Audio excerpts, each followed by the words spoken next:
മാന്യപ്രേക്ഷകർക്ക് എൻ്റെ പ്രണാമം. 2 ദിവസം മുമ്പ് കോട്ടയത്ത് ശ്രീനാരായണ ഗുരുദേവൻ്റെ വർക്കല ശിവഗിരി തീർത്ഥാടന പ്രഖ്യാപന വേദിയായിരുന്ന നാഗമ്പടം ക്ഷേത്രത്തിൽ കോട്ടയം ശ്രീനാരായണ ദർശനവേദിയുടെ ഉജ്ജ്വലമായിട്ടുള്ള ഒരു പരിപാടി ഉണ്ടായിരുന്നു.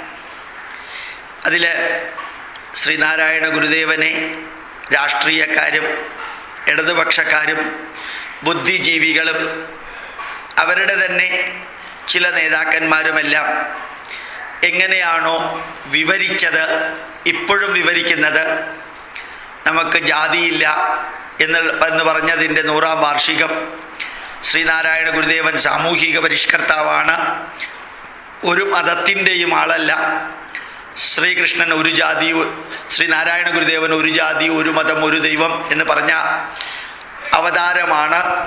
യഥാർത്ഥത്തിൽ ഹിന്ദു ധർമ്മവുമായിട്ട് നാരായണ ഗുരുദേവന് ഒരു ബന്ധവുമില്ലെന്ന് വരുത്തി തീർക്കാനും ഇന്നത്തെ രീതിയിലുള്ള മതേതരത്വത്തിൻ്റെ ഹിന്ദുവിനെ ആക്ഷേപിക്കുക, ഹിന്ദുവിനെ അധിക്ഷേപിക്കുക, ഹൈന്ദവ ആചാര വിചാര വിശ്വാസങ്ങൾക്കെതിരെ പ്രവർത്തിച്ച ഒരു വ്യക്തിയാണ് ശ്രീനാരായണ ഗുരുദേവൻ എന്ന് വരെ പറയുകയും ചില മതത്തിൻ്റെ ആളായിട്ട് ശ്രീനാരായണ ഗുരുദേവനെ വരുത്തി തീർക്കാൻ ധാരാളം പേര് ശ്രമിക്കുന്നു എന്ന് നിരന്തരം പ്രചരിപ്പിക്കുകയും ചെയ്യുന്നതിൻ്റെ തികച്ചും എതിരായിട്ട് ഞാൻ അവിടെ ഒരു 1.5 മണിക്കൂർ ക്ലാസ് എടുക്കേണ്ടായി.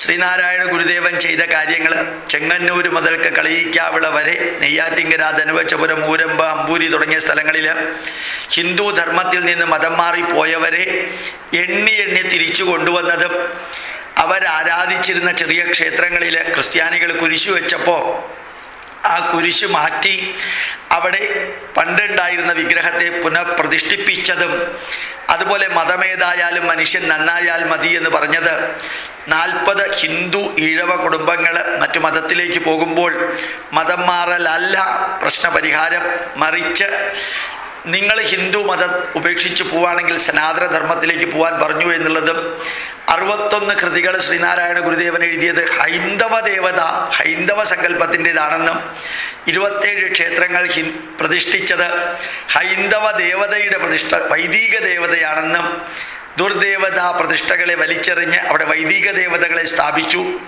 അതിൻ്റെ ഇടത് സൈഡിൽ കുരിശും വലത് സൈഡിൽ കാവയും പ്രതിഷ്ഠിച്ചിട്ടില്ല. നമ്മുടെ ക്ഷേത്രങ്ങളിൽ പുരാണങ്ങളും ഇതിഹാസങ്ങളും പറഞ്ഞു കൊടുക്കാൻ 2 വിദ്യാഭ്യാസമുള്ള യുവാക്കളെ ശമ്പളം കൊടുത്ത് നിയോഗിക്കണമെന്ന് പറഞ്ഞ കൂട്ടത്തിൽ പുരാണങ്ങളും ഇതിഹാസങ്ങളും ബൈബിളും ഖുറാനും പഠിപ്പിക്കാൻ എന്നൊന്നും പറഞ്ഞില്ല. ഗുരുദേവൻ യേശുക്രിസ്തുവിനെ കുറിച്ച് ഒന്നും എഴുതിയിട്ടില്ല, മുഹമ്മദ് നബിയെ കുറിച്ച് ഒന്നും എഴുതിയിട്ടില്ല. അനുകമ്പാ ദശകത്തിൽ അവരുടെ പേരുണ്ട്, മുത്തു നബി എന്നും ദൈവപുത്രൻ എന്നുള്ളതും, അല്ലാതെ മറ്റൊന്നും ഗുരുദേവൻ ചെയ്തിട്ടില്ല. പൂർണ്ണമായിട്ടും ശിവഗിരി തീർത്ഥാടനം ഹൈന്ദവ ആചാരപ്രകാരമാണ്, പഞ്ചശുദ്ധി ശ്രീബുദ്ധൻ്റെ നിർദ്ദേശപ്രകാരമാണ്. മഞ്ഞ വസ്ത്രം ഉടുത്തത് ശ്രീകൃഷ്ണൻ്റെയും ബുദ്ധി വൈഭവവും ശ്രീകൃഷ്ണൻ്റെ ത്യാഗവും പ്രതിനിധീകരിക്കുന്നതാണ്. എല്ലാം ഹൈന്ദവ ദേവതാ സങ്കല്പമാണ്.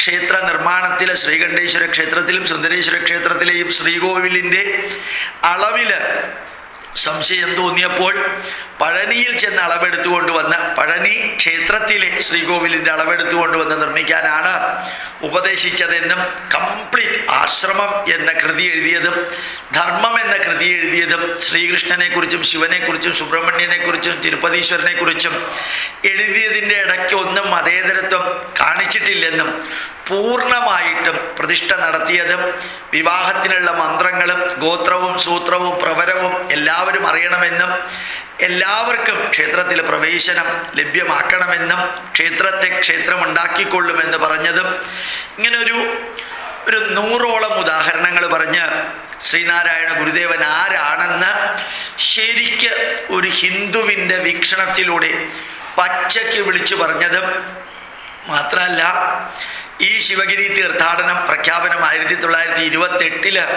നടന്നപ്പോൾ അന്ന് നടന്ന ചർച്ച പ്രൊഫസർ ജി ബാലകൃഷ്ണൻ നായർ എഴുതിയ പുസ്തകത്തിൽ നിന്ന് പൂർണ്ണമായിട്ടും വായിച്ച് ഓരോ വരിയും പറഞ്ഞതും ഹിന്ദു സമൂഹത്തിൽ നിന്ന് ഏറ്റവും കൂടുതൽ വ്യക്തികൾ മതം മാറുന്നത് ഈഴവ സമുദായത്തിൻ്റെതാണെന്നും അവരെ തിരിച്ചു കൊണ്ടുവരേണ്ടത് SNDPയുടെ കർത്തവ്യമാണെന്നും മതേതരത്വം പറഞ്ഞ് ഹിന്ദുവിനെ പറ്റിക്കുന്നത് തിരിച്ചറിയേണ്ടതാണെന്നും സ്വയം ദളിതരാണെന്ന് പറഞ്ഞ് കരഞ്ഞുകൊണ്ടിരിക്കാതെ വിദ്യ കൊണ്ട് പ്രബുദ്ധരാകുവിൻ, വാണിജ്യ വ്യവസായങ്ങൾ കൊണ്ട് സമ്പന്നരാകുവിൻ, സംഘടന കൊണ്ട് ശക്തരാകുവിൻ എന്ന് പറഞ്ഞ് ചങ്കൂറ്റത്തോടുകൂടി മുമ്പോട്ട് വരണമെന്നും 1.5 മണിക്കൂർ പദാനുപദം അതിഗംഭീരമായിട്ടുള്ള മൈക്ക് കൂടി സന്നപ്പോൾ അതിലൂടെ പറഞ്ഞ് കാര്യങ്ങൾ മനസ്സിലാക്കി കൊടുത്തിറങ്ങിയപ്പോൾ ആ സമൂഹത്തിലെ ഓരോ വ്യക്തിയുടെയും മുഖത്ത്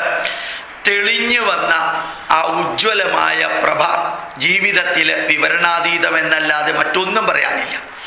അതേപോലെ തന്നെ ഞാൻ അവരോട് പറയുകയും ചെയ്തു. ദൈവദശകത്തിൻ്റെ 100ാം വാർഷികം 2015 ആഘോഷിച്ചപ്പോൾ ദർശനമാല, അത് ഞാൻ ഇംഗ്ലീഷിലേക്ക് വിവർത്തനം ചെയ്യാൻ ഭാഗ്യം കിട്ടിയ വ്യക്തിയാണ്. 2016 ദർശനമാല എഴുതിയിട്ട് 100 വർഷമായി. ഒരു SNDP ശാഖക്കാരും ദർശനമാല എന്തുകൊണ്ട് 100ാം വാർഷികം ആഘോഷിച്ചില്ല?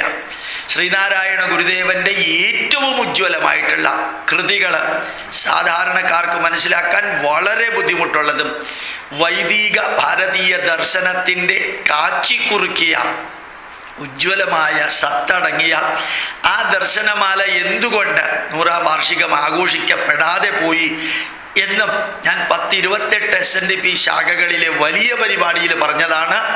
ദർശനമാലയുടെ 100ാം വാർഷികമാണ് 2016 എന്ന്.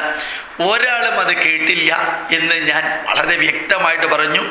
ജാതിഭേദം മതദ്വേഷം ഏതുമില്ലാതെ സർവരും സോദരത്വേന വാഴുന്ന മാതൃകാ സ്ഥാനമാണിത് എന്ന് ഗുരുദേവൻ എഴുതിയിട്ടുണ്ടെങ്കിൽ, നാരായണീയം ബൈഹാർട്ടായിട്ട് പഠിച്ച നാരായണ ഗുരുദേവൻ, തിരുക്കുറൾ ബൈഹാർട്ടായിട്ട് പഠിച്ച ശ്രീനാരായണ ഗുരുദേവൻ, വേദം ധന്യമായി പഠിച്ച ശ്രീനാരായണ ഗുരുദേവൻ, ഇത്രയും ഉജ്ജ്വലമായ കൃതികൾ എഴുതിയ ശ്രീനാരായണ ഗുരുദേവന് ജാതിഭേദം മതഭേദം ഏതുമില്ലാതെ സർവരും എന്ന് എന്തുകൊണ്ട് എഴുതിയില്ല?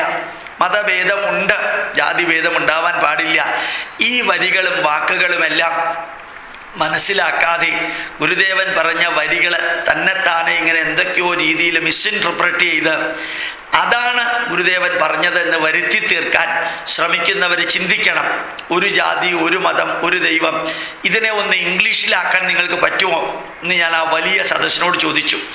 ഒരു ജാതി, ഒരു മതം, ഒരു ദൈവം എന്നുള്ളതിന് ശ്രീനാരായണ ഗുരുദേവന്റെ പ്രതിമകളുടെ ചുറ്റും എഴുതി വച്ചിരിക്കുന്നത് 1 കാസ്റ്റ് 1 റിലീജിയൻ 1 ഗോഡ് എന്നാണ്. ഈ 1 കാസ്റ്റ് എന്ന് പറയുന്ന കാസ്റ്റ് ഏതാണെന്ന് ഈ സദസ്സിലുള്ള ആർക്കെങ്കിലും ഒന്ന് പറയാൻ പറ്റുമോ? അത് ഈഴവ കാസ്റ്റാണോ, നായർ കാസ്റ്റാണോ, നമ്പൂതിരി കാസ്റ്റാണോ, കൊങ്ങിണി കാസ്റ്റാണോ, പുലയ കാസ്റ്റാണോ, നാടാര് കാസ്റ്റാണോ എന്ന് പറയാൻ സാധിക്കുമോ? ഇങ്ങനെയാണ് നിങ്ങൾ ഈ കാസ്റ്റ് എന്ന പേര് കൊടുത്തത് അതിന് ട്രാൻസ്ലേഷനായിട്ട്.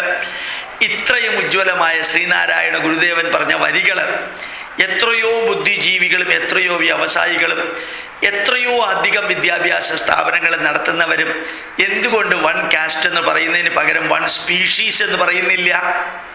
അതല്ലേ അതിൻ്റെ അർത്ഥം? പിറന്നിടുന്നു മാനവജാതിയിൽ മനുഷ്യരെ ഒരു ജാതിയായിട്ട് കണ്ടതാണ്. പശുക്കളെ ഒരു ജാതിയായിട്ട്, പക്ഷികളെ ഒരു ജാതിയായിട്ട് കാണുമ്പോൾ മനുഷ്യനെ ഒരു ജാതിയായിട്ട് കണ്ട ആ ജാതി കാസ്റ്റ് അല്ല, അതൊരു സ്പീഷീസാണ് എന്ന അർത്ഥശങ്കക്കിടമില്ലാത്ത വിധത്തിൽ ഒരു പൂർണ്ണ ഹിന്ദു സന്യാസിയെ പൂർണ്ണമായും 43 വർഷം വേദം പഠിപ്പിക്കുന്ന ഗോപാലകൃഷ്ണൻ ചങ്കൂറ്റത്തോടുകൂടി വിവരിച്ചുകൊണ്ട് പറഞ്ഞു, ഞാൻ പറഞ്ഞതിൽ എന്തെങ്കിലും തെറ്റുണ്ടെന്ന് സ്റ്റേജിൽ കയറി വന്ന് പറയുകയാണെങ്കിൽ നാരായണൻ എമ്പ്രാന്തിരിയുടെയും സത്യഭാമയുടെയും മകനായ ഗോപാലകൃഷ്ണന്റെ കഴുത്തിൽ 4ാം ക്ലാസ്സിൽ പഠിക്കുമ്പോൾ മേടമാസം തൃശ്ശൂർ പൂരത്തിൻ്റെ അന്ന് എൻ്റെ അച്ഛനും അമ്മയും കൂടി എൻ്റെ കഴുത്തിലിട്ട പൂണൂല് ഈ സദസ്സിൽ ഇറക്കി വെക്കാൻ തയ്യാറാണെന്നും ഒരു വരിയെങ്കിലും തെറ്റാണ് ഞാൻ പറഞ്ഞത് എന്ന് തെളിയിക്കുകയാണെങ്കിൽ അത് ചെയ്യാൻ തയ്യാറാണെന്നും പറഞ്ഞപ്പോൾ ആ സദസ്സിൽ കാണാനും അനുഭവിക്കാനും സാധിച്ച ആത്മവിശ്വാസം 100 കണക്കിന് വ്യക്തികൾ അടുത്തു വന്ന് തൊട്ട് തലയിൽ വെക്കുകയും കാല് പിടിക്കുകയും ചെയ്തു. അത് ഒരിക്കലും ചെയ്യരുത് എന്ന് 100 വട്ടം പറഞ്ഞിട്ടുണ്ടെങ്കിലും എനിക്ക് മനസ്സിലാക്കാൻ സാധിച്ചത് ആരെയൊക്കെയോ സുഖിപ്പിക്കാനോ ആരുടെയൊക്കെയോ കയ്യടി വാങ്ങിക്കാനോ ഇതിനെല്ലാം വേണ്ടി ധാരാളം വ്യക്തികൾ ഈഴവ സമുദായത്തെ പറ്റിക്കുന്നത്, ചതിക്കുന്നത്, വഞ്ചിക്കുന്നത് അവർ പോലും അറിയുന്നില്ല എന്നുള്ളതൊന്ന് അവരെ അറിയിച്ചപ്പോൾ അവരുടെ മുഖത്തുണ്ടായ സന്തോഷം ഞാൻ അല്പം ഭയപ്പെട്ടു. കുറേ കോൺഗ്രസ് നേതാക്കന്മാരും ഗദറിട്ടുകൊണ്ട് കുറേ കമ്മ്യൂണിസ്റ്റ് നേതാക്കന്മാർ അവരുടെ സ്വതസിദ്ധമായ മുഖഭാവത്തിൽ അവിടെ ഇരിക്കുന്നുണ്ടായിരുന്നു. അവരൊരു പക്ഷേ പ്രതികരിക്കുമോ എന്ന് ഞാൻ സംശയിച്ചു. ഭയപ്പെട്ടൊന്നുമില്ല. ഏതായാലും അവരോട് പറഞ്ഞു, ഞാൻ പറഞ്ഞതിൽ ഏതെങ്കിലും തെറ്റുണ്ട്, ശ്രീനാരായണ ഗുരുദേവനെ ഒരു ഹിന്ദു സന്യാസിയായിട്ട് ചിത്രീകരിക്കാൻ ഗോപാലകൃഷ്ണൻ്റെ മനസ്സിലെ വർഗീയത അയാളെ പ്രേരിപ്പിച്ചു എന്ന് നിങ്ങൾക്ക് തോന്നുകയാണെങ്കിൽ അടുത്ത വർഷം മുതൽക്ക് എന്നെ വിളിക്കണ്ട. കോട്ടയം SNDPയുടെ ശ്രീനാരായണ ഗുരുദേവൻ്റെ ദർശനോത്സവം 1ാമത്തെ ഈ സമ്മേളനത്തിൽ ആദ്യത്തെ ഉദ്ഘാടനം കഴിഞ്ഞതിന് ശേഷം പ്രഭാഷണം നടത്താൻ ജഗദീശ്വര അനുഗ്രഹവും ഗുരുദേവ അനുഗ്രഹവും ഭാരതമാതാവിൻ്റെ അനുഗ്രഹവും കിട്ടിയ ഗോപാലകൃഷ്ണന് ജീവിതത്തിൽ വേറെ ലക്ഷ്യമില്ല. നിങ്ങളുടെ മുമ്പിൽ നിങ്ങളുടെ വോട്ട് തരണമെന്ന് പറഞ്ഞ ലക്ഷണം നിൽക്കില്ല. ഏതെങ്കിലും ഒരു സ്ഥാനാർത്ഥിയെ ജയിപ്പിക്കണമെന്ന് പറഞ്ഞ് ഞാൻ നിങ്ങളുടെ മുമ്പിൽ നിൽക്കുകയുമില്ല. ഇനി അടുത്ത പ്രാവശ്യം എന്നെ വിളിച്ചില്ലെങ്കിൽ എന്നെ വിളിക്കണമേ എന്ന് പറഞ്ഞ് ഞാൻ നിങ്ങളുടെ മുമ്പിൽ വരികയുമില്ല എന്ന് വളരെ ധന്യമായ വരിയിലൂടെ പറഞ്ഞ് ഇനി വിളിച്ചാൽ ഇതേപോലെയുള്ള കാര്യങ്ങളായിരിക്കും പറയുക, അതിൽ യാതൊരു സംശയവും ഇല്ല എന്നുള്ളത് കൂടി പറഞ്ഞ് ഇറങ്ങി വന്നപ്പോൾ ആ സദസ്സിൽ വോട്ട് ഓഫ് താങ്ക്സ് പറഞ്ഞ ആൾ പറഞ്ഞ വരികൾ ഞാൻ നിങ്ങളോട് പറയുകയാണെങ്കിൽ അതൊരു പക്ഷേ ഗോപാലകൃഷ്ണൻ എന്ന വ്യക്തി അവനവനെ സ്വയം പുകഴ്ത്താൻ ഉപയോഗിച്ചതാണെന്ന് തോന്നാതിരിക്കാൻ ഞാനത് പറയണില്ല.